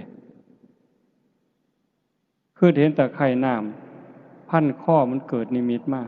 มื้อนี้ยังเป็นนาคอยู่เด้ผู้ใดสิซอยไผบัดนี้โยมสะเดาะเคราะห์นี่ซอยได้บ่เสริมดวงนี่ได้บ่รดน้ำมนต์นี่ได้บ่ให้ครูบาอาจารย์องค์นั้นองค์นี้เฮ็ดให้ได้บ่มีทางอัตตาหิอัตโนนาโถตนแลเป็นที่พึ่งแห่งตนวิริเยนะทุกขมัจเจติบุคคลสิล่วงพ้นจากความทุกข์ได้ย้อนความเพียรของผู้นั้นเองญาติโยมมาเฮ็ดงานบุญเฮาบ่ให้ความบันเทิงแบบโลกที่มีกิเลสเป็นตัวหนุนเป็นตัวยุมาพาเฮาเฮ็ดแต่เฮาเอาธรรมะของพระพุทธเจ้ามาพาเฮ็ดง่วงแน่เมื่อยแน่อาตมาก็คือกันตั้งแต่ขึ้นมาอาตมาหายใจบ่อิ่มมันอยากตายอยู่เลยมันค่อยรับตาเว้าไม่ออกอยู่ทั้งหน้าสิซ่อมๆรับตาเว้าหายใจเอาลมเห็นบ่แต่ปานนั้นจิตใจก็บ่ทันนิ่งนะใกล้ๆตายนี่มันยังซอกแซกซอกแซกซอกแซกเว้าไปนำคิดนั่นคิดนี่ไปนำเด้มันเร็วอ่ะโยมมันเกิดดับเร็วกว่าแสงชั่วรัดนิ้วมือเกิดดับแสนโกรธขนาดจึงเป็นเรื่องยากบ่แปลกที่พระพุทธเจ้าว่าเมื่อสิ้นลมหายใจตายจากความเป็นมนุษย์ในชาตินี้แล้วโอกาสจะไปตกนรกบ้างเปรตบ้างอสุรกายบ้างสัตว์เดรัจฉานบ้างมากมายเหมือนเม็ดดินในภูเขาหิมาลัยแต่โอกาสจะได้กลับมาเกิดเป็นคนอีกมีน้อยนิดเดียวเหมือนดินที่ติดในเล็บเราตัดเล็บสันๆเสมอเหนือมันสิหลายปานใดไม่ออกก็ลองไปจิกดินมื้ออื่นนี่แต่ก็ออกมานับหากล่องละเอียดซองเบิ่งว่ามันจักเม็ดต้องไปเทียบกับภูเขาคนในโลกนี่ก็คือกันขนาดเฮาภูเขาวัดเขาว่าบวชพระบวชชีนุ่งขาวห่มขาวเป็นคนใจบุญมักบุญขนาดนี้ก็สังเกตเบิ่งใจเฮามันซอกแซกซำใดเราซุ่มบ่สนใจกับวัดกับว่ากับศีลกับธรรมมันสิซ้ำใดมันดอกจังซั่นคันฮักเจ้าของห่วงใยเจ้าของหวังดีตัวเจ้าของนี่ต้องพยายามง่ายที่สุดคิดว่ามันจะเป็นทางลัดอันนี้คิดเอาเด้เป็นทางลัด ใส่เวลาหน่อยที่สุดฝึกตายเป็นคนตายฝึกเป็นคนตายเขาด่าให้เขาให้ให้เขาจมให้เขาเอาเปรียบก็บอกว่ากูตายแต่หึงแล้วมึงอยากได้ยังก็เอาไปรวดได้บ่ย่ายจังสิด่าก็ด่าไปรวดมึงด่าคนตายดอกกูบ่มีความรู้สึกดอกเป็นจังไดได้ง่ายบ่แนวนี้คิดง่ายอยู่แต่เฮ็ดยากสิย่องสิย่อสิให้รางวีรางวัลให้หยังมากก็ให้มาโลดแต่มึงให้คนตายดอกบ่ยินดีนำคันผู้ใดเฮ็ดได้เร็วเท่าใดแห่งแต่ดีจังว่าคันคือพวกอยู่วัดมื้อเช้าอาตมาก็เว้าอยู่เด้มื้อเช้ามันยังเป็นวันที่3อยู่เนาะเป็นวันอาทิตย์วันเริ่มต้นตั้งแต่มื้อนี้พวกโยมอยู่วัดพวกแม่ชีมื้อยังพวกนี้บ่ปากจังอยู่นำอาตมาได้คือบ่ปากเลยอยู่จนเป็นพรรษาจนออกพรรษาอาตมาก็บ่เคยถามชื่อบ่เคยฮู้บ่เว้านำเขาเจ้าก็บ่เว้าอีหลีก้มหน้าก้มตาเฮ็ดเวียกอย่างเดียวปัดกวาดเช็ดถูนั่งเวลาย่างสวนมาอีกก็นั่งก้มหน้าซอกงอกเดี๋ยวตาลุดต้นลุดตนลังเถื่อเพราะว่าขันบ่เอาจังสั่นมันบ่ได้มันทุกคนก็อยู่ในวังวนของกิเลสตัณหาทั้งหมดขันบ่ฝึกบ่ฝนบ่เขี่ยวเจ้าของเต็มที่ยากกินแซ่บอาตมาก็หายมันบ่ปกติอาตมาเกินบ้าอยู่เด้แซ่บหลายก็จมอันสิมาหม้อน้ำแซ่บน้ำนัวอยู่นี่ห้วยหนีวะโลด มันเป็นจังได๋รู้เพราะว่าเป็นห่วงเจ้าของนำห่วงทุกคนมันเป็นตาย้านโยมที่เว้าเป็นจังได๋อันตายเนี่ยมันก็เป็นตาย้านอยู่แต่อาตมาว่าหลังตายเป็นตาย้านกว่าเป็นหยังจังว่าจังซั่นในขณะที่เฮาเป็นอยู่นี่ทุกข์ใจเฮาก็เคยทุกข์มาแล้วผัวตายเมียตายลูกตายพ่อแม่ตายเฮาก็ทุกข์มาบ่แห้งอ่ะล่ะแม่โยมแม่อาตมาเสียตั้งแต่ปี52คิดพ่อมื้อนี้ลังเทื่อน้ำตายังออกอยู่ดิเวลาคิดอยากให้ขึ้นมาอาตมาก็คิดหาเรื่องซื่อๆเด้คิดเห็นความบอกความสอนคิดเห็นความหักความแพงที่เพิ่นมีเท่านั้นมันก็ไหลแล้วน้ำตาเห็นบ่ทุกข์ย้อนพ่อแม่ตายพี่น้องตายของหักของแพงเฮาเคยมาแล้วเฮาก็ทนได้มันชินน่ะแต่ว่าคันทุกข์หลังตายคันไปตกนรกก็ยุ่งมีหรือบ่มีก็สร้างล่ะแต่อาตมาเชื่ออย่างอเวจีมหานรกอยู่กับไฟบ่มีช่องว่างของความร้อนไฟคือกับไฟทานกะกะคือไฟแก๊สจัดๆร้อนเสมอต้นเสมอปลายชั่วกับชั่วกันเอาซำใดบางเทื่อเพิ่นว่านรกภูเขาเหล็กกิ่งมาในทิศทั้งสี่เขามากระทบกันบดเฮานี่ขาดเครื่องมุนกับหมองรถอันนี้เป็นตาย้านบ่คันเป็นเปรตหิวตลอดน้ำเลือดน้ำหนองไหลส้มเป็นตาย้านซ้ำใดถ้ามาว่าได้เป็นตาย้านขันมันดีที่สุดก็คือพยายามฝึกฝนอบรมบ่มจิตบ่มใจถอนหักสั่งบ่ต้องได้บ่ต้องเสียคันมันได้ก็สมมุติว่าได้ก็ใส่ไปตามนั้นมีไปตามนั้นแต่บ่เอามาแบกว่าของกูจนเป็นทุกข์เสียก็บ่แม่นว่าเสียดายว่าของกูจนต้องเป็นทุกข์ต้องนำเอาคืนต้องตามยื้อต้องแย่งต้องฟ้องลงฟ้องศาลให้ได้กลับคืนมาก็บ่ให้มันเป็นถึงขนาดนั้นขันปล่อยได้ว่างได้จิตใจว่าเป็นทุกข์นั่นคือใจลอยเด้ ใจลอยขึ้นสูงขึ้นจากอำนาจของกิเลสตัณหาการทำบุญนี่เป็นพื้นฐานเฮาสวดอยู่ประจำดอกสัพพปาปัสสะอาการนังการไม่ทำบาปทั้งปวงนี่เบื้องต้นเลยเว้นจากการเฮ็ดบาปเพราะว่าบาปมันเฮ็ดให้เกิดทุกข์ก่อทุกข์ก่อโทษก่อความเดือดร้อนให้ตนเองและผู้อื่นบาปเนี่ยบาปคือความทุกข์ความเดือดร้อนทั้งตนเองและผู้อื่นกุศลสูปสัมปทาการทำกุศลให้ถึงพร้อมเฮ็ดบุญเฮ็ดกุศลให้มันหลายขึ้นมากขึ้นบุญเฮ็ดให้เกิดความสุขความสบายใจทั้งตนเองและผู้อื่นนี่ก็คือภาพจังซี่ผู้ใดมาเห็นกันคนดีมีสัมมาทิฏฐิอดบ่ได้ดอกสิอ่อนซ่อนน้ำภูมิใจน้ำดีใจน้ำอดบ่ได้ฮอดเทวดาพุ่นแต่ว่ามันบ่ทันปลอดภัยทีละอย่างว่าเอลกาปัตตนาก็ตามพระนางมลิกาก็ตามเห็นบ่เพราะว่าจิตมันยังแวบๆรักษาบ่ได้บัดยามใกล้สิใจขาดแทนที่มันสิเอาบุญเฮ็ดบุญบักหลายทอฟ้าเนี่ยมันไปคิดเห็นบาปทอเข็มไปแล้วดิใส่บาปก่อนดิคำสอนของพระศาสนาจังเป็นสิ่งอัศจรรย์เป็นสิ่งประเสริฐสูงสุดสัจิตตปริโยทปันนังการชำระจิตของตนให้ขาวรอบชำระใจขัดสีใจให้ของจิตของใจเฮานี่ให้มันสะอาดบริสุทธิ์สะอาดจากหักสะอาดจากสั่งสะอาดจากโกรธสะอาดจากเกลียดสะอาดจากกลัวสะอาดจากโลภโกรธหลงเฮ็ดได้ง่าย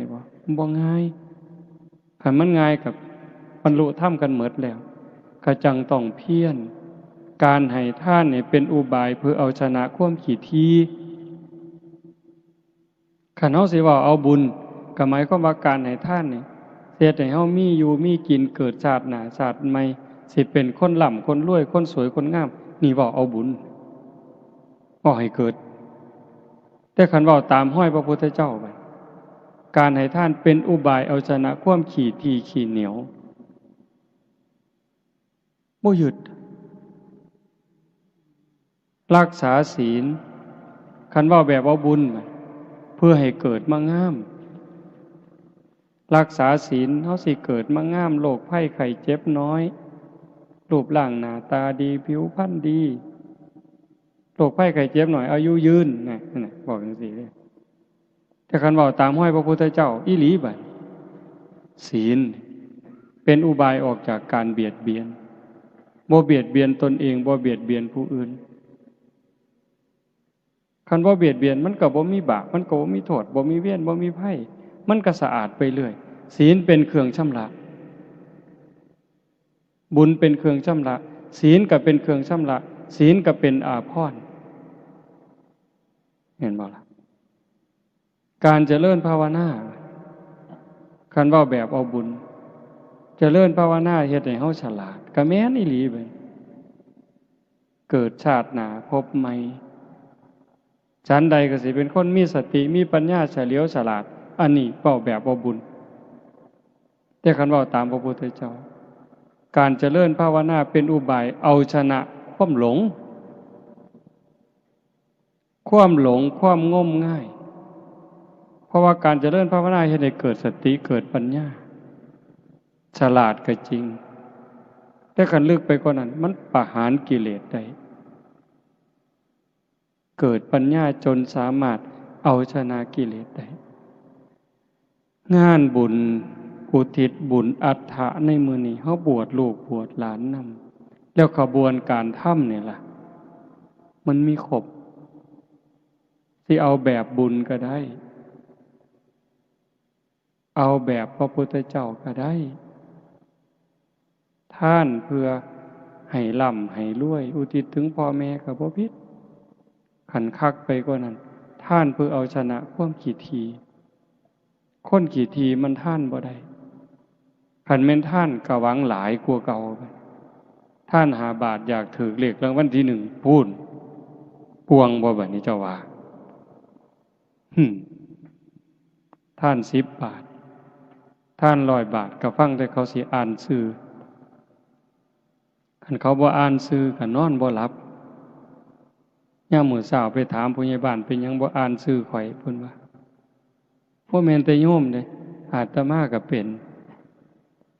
โง่โง่ยังว่าเป็นตาบักกอกเขกคือหยังนี่ ทำบุญจังซี่กันเขาบ่เว้าชื่อถึงเจ้าของมันคือบ่ว่าเพิ่นยังว่าอยู่บัดเขาอ่านให้อาจารย์นาวีบริจาค5 บาทสิซื่นๆขึ้นมาจักหน่อยย่างออกจากหม่องก็คือสิคือ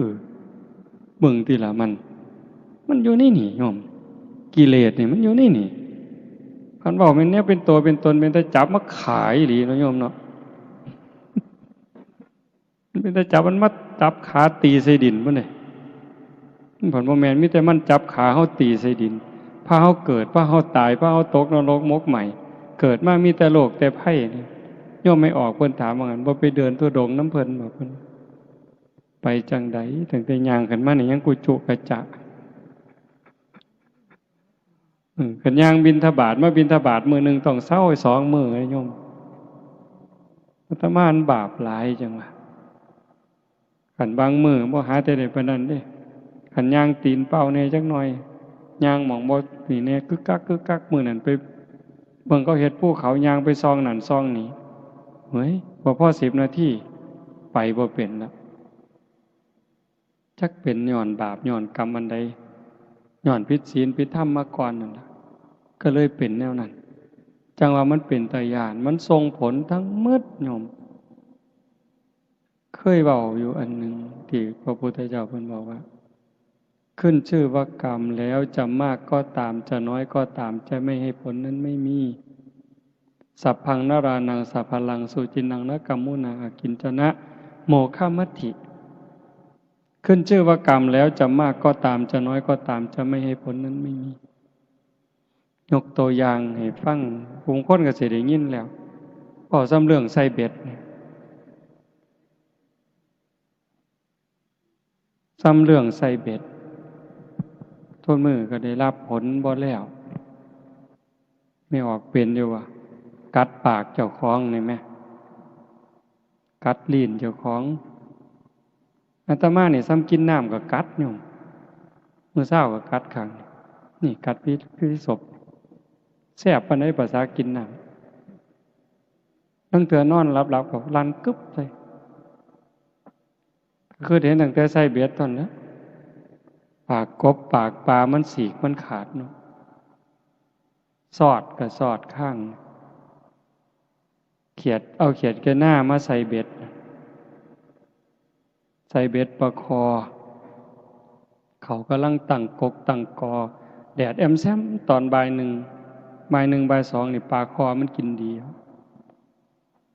เขียดทั้งเตือก็ได้เขียดโมน้อยทั้งเตือก็เขียดแก่หน้ากอข้างมันตีนมันก็ดีดน้ำแจ่มป่ามันได้ยินมันก็มาวิ่งมาโลดสวบกับ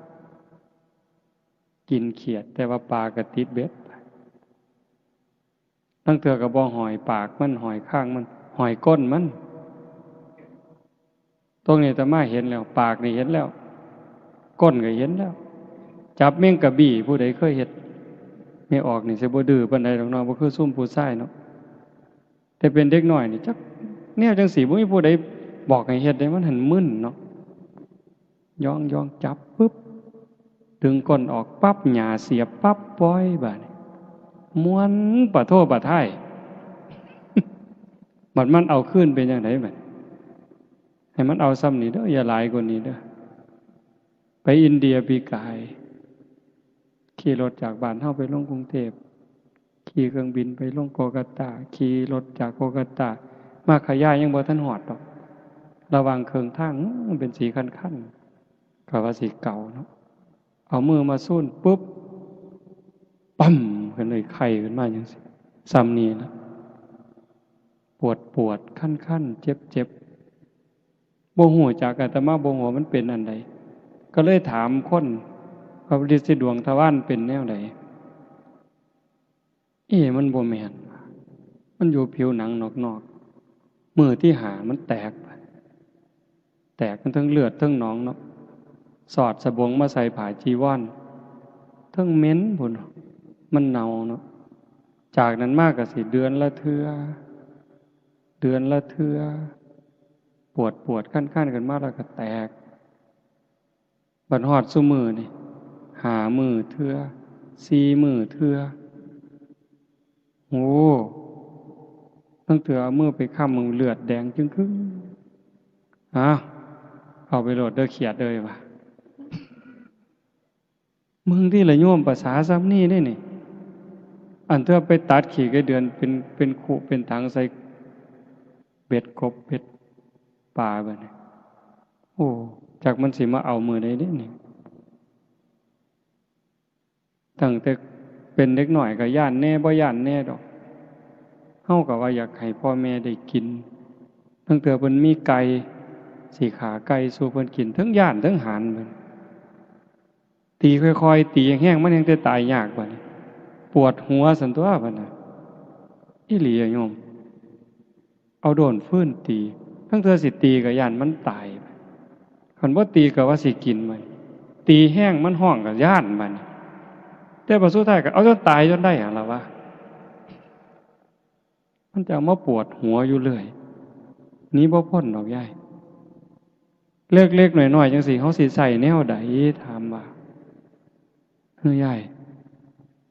ไปสอนได้ปลาลูกคอกก็ว่าแต่เจ้าของหมานแหละเจ้าหั่นได้หัวขี้โพกระบีบขี้แกดหมานได้เมี่ยงหนังง่อมได้เมี่ยงข้าวสารกับวานใส่ปากโลดดินเงาๆกับหย่ำเลยจักบ้าจักดีเนาะเบิ่งกระไดคนนี่ว่ะโอ้คิดไปจะแม่นมันหลายนั่นติเอ้ยนั่นติล่ะเป็นตารู้ตนเฮาก็อ้างว่าบ่ขันบ่เฮ็ดก็บ่ได้กินก็แม่นอีหลีบัดไล่ตั๊กแตนคืออาจารย์เพิ่นว่าว่าหั่นตั้งแต่เป็นเด็กน้อยเลี้ยงงัวไล่ตั๊กแตนมาหักปีกทะลกกันดีดปีกมันแล้วหักขามันแล้วเอาไปกี้กินแล้วก็แล้วบ่เอามาโยนเล่นเบิ่งติล่ะเบิ่งความบ่ฮู้ทิพย์มาโยนน่ะตีกบเอาของกันนั่นแหมสุดท้ายก็ไปกี้กินนำกันแล้วมาเล่นเฮ็ดหยังจังวะโยนไปแต่ละเทื่อมันสิแค้นหน่อยบ่เจ้าว่าไปอูดแม่งกินนู่นมานี่เอาติเฮ้ยสิเฮ็ดจังไหนไม่ออกสิใส่แนวใดนั่งสมาธิคักๆได้นั่นล่ะจังว่ามันเป็นตาย้านจังว่าพ่อลดก็ลดพระพุทธเจ้าเพิ่นว่าเฮ็ดบาปให้เฮ็ดน้อยๆลงมันจำเป็นอยู่บ้านนอกเฮาแฮงทุกข์แฮงยากกันบ่ขาก็บ่ได้กินบ่เฮ็ดก็บ่ได้กินแต่ว่าก็ต้องรู้เสมอได้ว่าเฮ็ดทุกเทื่อบาปทุกเทื่อเพิ่นบ่ได้ว่าโอ้ยเจ้าจำเป็นดอกเนาะยมบาลเพิ่นบ่วาจังซี่เจ้าจำเป็นเนาะจังขากันบ่ขาก็บ่ได้กินข้าซั่นเจ้าบ่ต้องบาปดอกบ่ว่าเอาคือเขาแต่ว่าฝ่าวใส่หนีกรรมใส่หนีเวรเขาโดยการให้ทานนี่ก็อุทิศให้เขารักษาศีลก็อุทิศให้เขาการเจริญภาวนานี่สำคัญที่สุดจังว่ามันเป็นขันให้ทานก็ซ้ำหนึ่งรักษาศีลก็ซ้ำหนึ่งเฮ็ดสมาธิให้จิตสงบนี่ก็ได้ระดับหนึ่งแต่ขันธาวิปัสสนาเห็นการเกิดดับพิจารณาการเกิดดับมันได้เร็วอันนี้จริงบ่จริงเชื่อบ่เชื่อก็บ่เป็นหยังอาตมาได้ยินครูบาอาจารย์เพิ่นเว้าเพียงแค่เฮานั่งสมาธิได้โยมหายใจเข้าหูจักว่าเฮาหายใจเข้าหายใจออกเห็นลมหายใจออกชัดเจนเทื่อนึงใส่หนีกรรมได้6ชาติดับภพดับชาติได้6ชาติดีบ่ขันยุบหนอพองหนอเห็นท้องพองหนอชัดเจนยุบหนอชัดเจน รอบหนึ่งตัดภพตัดชาติไปได้6 ชาติเฮ็ดดูเท่าใดเฮงแต่หน่อยลงเท่านั้นบาปยิ่งหน่อยลงเท่านั้นหมดไปหลายเท่านั้นเพิ่นฟังถูกเพิ่นเฮ็ดถูกคือองคุลิมานฆ่าคน999อันนี้จักหน่อยจักหลายอันเพิ่นว่าเท่าที่นับได้นี่เท่าที่แขนพวงมาลัยไว้ได้นี่ก่อนนั้นนับบ่ถ้วนฟังถูกเฮ็ดถูกตามคำสอนพระพุทธเจ้าคันตามธรรมดาสิได้อีหยังมีแต่นรกอย่างเดียวเท่านั้นตัวแต่นั่นฟังถูกวางจิตถูกเฮ็ดตามถูกได้เป็นพระอรหันต์มื้อนี้ญาติโยมเฮาคือกันคันเฮ็ดถูกเฮ็ดแม่นฟังให้เข้าใจสังเกตเวลาเฮาประพฤติปฏิบัติเฮ็ดให้มันเป็นอย่าเฮ็ดให้มันคืออาตมาบอกโยมอยู่วัดแนวนี้นี่อย่าเฮ็ดให้มันคือนี่คือเพิ่นเฮ็ดให้มันคือเพิ่นแต่เจ้าของบ่เข้าใจมันบ่เป็นประโยชน์เฮ็ดหยังทำหยังให้มันเกิดจากความเข้าใจบ่คือผู้ใดก็สร้างมันเถาะแต่มันเกิดจากความเข้าใจเป็นเหตุเป็นผลน่ะมันสิเป็นประโยชน์สำหรับการซอยเหลือจิตวิญญาณเจ้าของนี่เรื่องจังซี่ให้ญาติโยมได้ทบทวนแต่มาเว้ามาทั้งหมดเนี่ยบ่ได้เว้าเรื่องบุญแจกข้าวเพราะว่าอาจารย์เพิ่นเว้าไปแล้วก็สิองค์ต่อๆไปก็สิมาเว้าผู้ละเล็กผู้ละน้อยเพื่อทำความเข้าใจยิ่งขึ้นแต่มาเลยบ่เว้าในมุมนี้ให้เห็นว่าชีวิตเฮานี่เป็นผู้ที่น่ารู้ตนที่สุดน่าห่วงใยที่สุดทั้งที่เฮาโชคดีเราได้เกิดเป็นมนุษย์พบพระพุทธศาสนาแต่คันเฮาถือเอาประโยชน์บ่ได้ประโยชน์ในที่นี้หมายความว่าอย่างน้อยๆคือปิดประตูอบายบ่ไปตกนรกอีกแล้วบ่เป็นเปรตอีกแล้วบ่เป็นอสุรกายอีกแล้วบ่เป็นสัตว์เดรัจฉานอีกแล้วเฮ็ดจังได๋สิไปฮอดวันนั้นคันเฮาบ่เข้าใจละความโลภความโกรธความหลงบ่ได้มันก็บ่รอดวิธีที่รัดสั้นที่สุดสะดวกที่สุดก็คือพยายามทำหูความรู้สึกคือกับเจ้าของเป็นคนตายแล้วได้ก็บ่งึดเสียก็บ่งึดย่องก็บ่งึดเว้าพื้นก็บ่งึดข่อยตายแล้วนี่นะเฮ็ดจังไดมันสิได้อาตมาก็เฮ็ดบ่ทันได้จังว่ามื้อนี้มาส่วนญาติโยมทั้งเมืองมาหาญาติโยมทุกคนที่มาฟังนำกันเฮ็ดไปพร้อมกันฝึกตายก่อนตายเป็นปริญญาสวนหมกปริญญาตายก่อนตายคันเฮ็ดได้เบาโยมบ่เครียดนำไผบ่สั่งนำไผ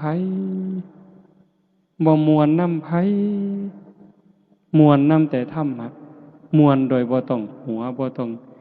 ร้องเพลงบ่ต้องฟ้อนบ่ต้องหยังแต่มันม่วนอยู่ทั้งในเบิกบานอยู่ทั้งในรู้สึกว่าเจ้าของปลอดภัยจากบาปจากอกุศลปลอดภัยจากทุกข์โทษที่ต้องได้รับจากการคิดผิดเว้าผิดทำผิดเพราะว่าทุกสิ่งทุกอย่างที่ออกจากปากเฮาจากใจเฮาจากการกระทำเฮาที่ถึงพร้อมโดยเจตนามันมีความถูกต้องอยู่เสมอให้ถูกต้องมาก่อนดีสิเฮ็ดหยังทำหยังคือกันให้ถูกต้องจังต่อโดยดีงามถูกต้องดีงามอย่าให้มันดีอย่างเดียวคันดีอย่างเดียวบ่ปลอดภัยจังสั่นมื้อนี้ใช้เวลามาประมาณ1 ชั่วโมงครึ่งก็คือสิสมควรแก่การเวลาอีก15-16 นาทีก็สิ6 ทุ่มขออนุโมทนาสาธุกับญาติโยมผู้เป็นเจ้าภาพโยม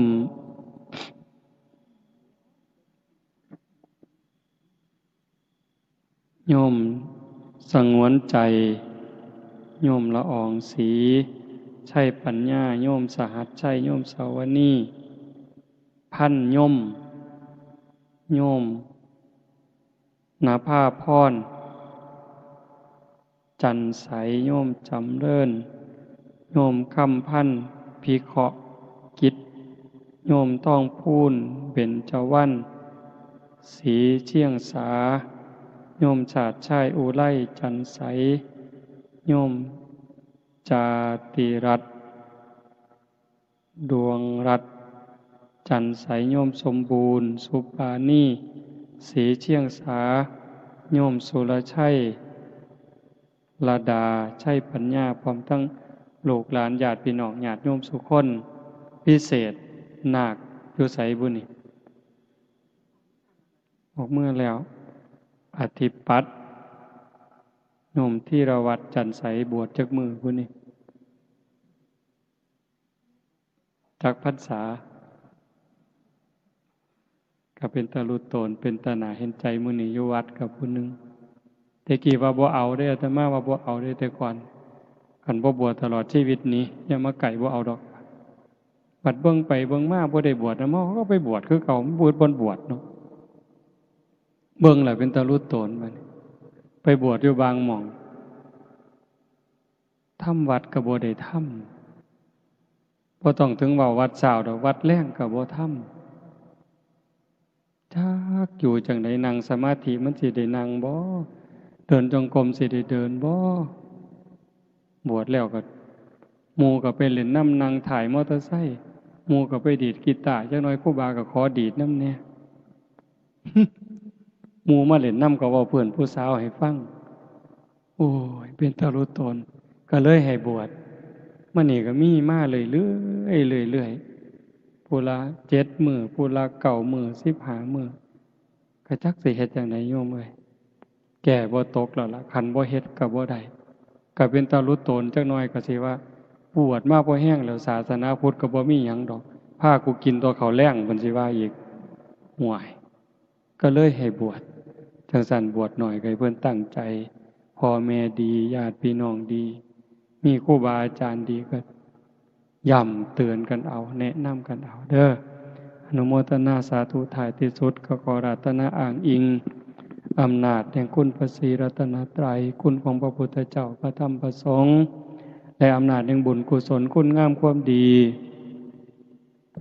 ที่มีทั้งหมดทั้งมวลในสากลจักรวาลจงหลอมร่วมเป็นตบะเป็นเดชะเป็นพลวะปัจจัยเอื้ออำนวยหนุนส่งดวงจิตวิญญาณของโยมพ่อใหญ่คูณแม่ใหญ่พิมพาจันใสตลอดทั้งปู่ย่าตายายบิดามารดาสามีภรรยาญาติพี่น้องลูกเต่าเหล่าหลานตั้งแต่ชาติก่อนพบก่อนพ่อแม่ในอดีตปู่ย่าตายายในชาติก่อนพบก่อนในอดีตถ้าได้รับหูรับทราบก็จงอนุโมทนาสาธุรับเอาหากบ่สามารถจะรับหูรับทราบได้ก็ขอฝากข่าวบุญข่าวกุศลที่ญาติโยมผู้เป็นเจ้าภาพพร้อมทั้งพี่น้องสุขคนที่มาร่วมบุญในมื้อนี้ได้เฮ็ดได้สร้างได้ทำตั้งแต่การให้ทานไหว้พระรับศีลฟังเทศน์ฟังธรรมเจริญสมาธิภาวนาเหล่านี้ฝากไปกับเราเทพเทวดาพระนางธรณีภูมิญาณวิถีอันเป็นทิพย์จงนำข่าวบุญข่าวกุศลส่วนนี้ไปแจ้งแก่ดวงจิตวิญญาณโยมพ่อใหญ่คูณแม่ใหญ่พิมพาจันใสพร้อมทั้งญาติพี่น้องในอดีตชาติให้ได้รับหูรับทราบแล้วจงอนุโมทนาสาธุรับเอาหากว่ามีความทุกข์ก็ขอบุญกุศลส่วนนี้จงถ่ายถอนให้ได้พ้นไปจากความทุกข์หากว่ามีความสุขดีอยู่แล้วก็ขอบุญกุศลส่วนนี้จงส่งเสริมให้เพิ่นได้มีความสุขยิ่งขึ้นไปสุดท้ายก็ขอบุญกุศลเหล่านั้นจงสะท้อนย้อนกลับมาปกปักรักษาคุ้มครองเจ้าภาพพร้อมทั้งญาติโยมทุกคนจงเป็นผู้เจริญงอกงามในจตุรพิธพรชัยคืออายุวันนะสุขภละปฏิภาณธรรมสารสมบัติเป็นผู้มีสัมมาทิฏฐิได้มีโอกาสประพฤติธรรมปฏิบัติธรรมไม่ได้เข้าถึงธรรมที่บ่ทันได้เข้าถึงได้หูแจ้งธรรมที่บ่ทันได้หูแจ้งจนสามารถนำตนให้พ้นทุกข์ได้มีความสุขกายสุขใจปรารถนาสิ่งหนึ่งประการใดหากเป็นไปโดยชอบประกอบโดยธรรมก็ขอให้ความหวังความปรารถนานั้นจงสำเร็จทุกๆประการโดยทั่วกันทุกท่านทุกคนเทอญ